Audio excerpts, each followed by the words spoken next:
Power star Pawan Kalyan Trivikram తో cinema చేయడానికి ready అవుతున్నాడు. అయితే కాటమరాయుడు చిత్రం అనుకున్నంత సక్సెస్ కాకపోవడంతో త్రివిక్రమ్ సినిమాపై భారీ ఆశలు పెట్టుకున్నాడు పవన్. ఇక త్రివిక్రమ్ సినిమా తర్వాత పవన్ కళ్యాణ్ తమిళ దర్శకులు ఆర్టి నేసన్తో ఓ సినిమా చేయనున్నాడు. అయితే ఆ సినిమా చేయకపోవచ్చు అని వినిపిస్తోంది.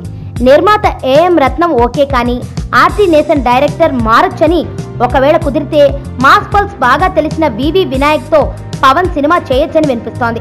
ఒకవేళ టర్మ్స్ కుదిరితే పవన్ వివి వినాయక్ల కాంబినేషన్లో పవన్ ఫ్యాన్స్ ను ఉర్రూ తొలగించే సినిమా రావడం ఖాయమని అంటున్నారు. ఇక పవన్ ఫ్యాన్స్ విషయానికి వస్తే ఈ ఇద్దరి కాంబినేషన్ లో సినిమా కోరుకుంటున్నారు. ఈ ఇద్దరి కాంబినేషన్ లో కనుక సినిమా వస్తే బాక్సులు బద్దలు కావడం ఖాయం. సుబ్బు, నీకు తెలుసా, నాకు ఎర్లీ మార్నింగ్ ఒక కల వచ్చింది.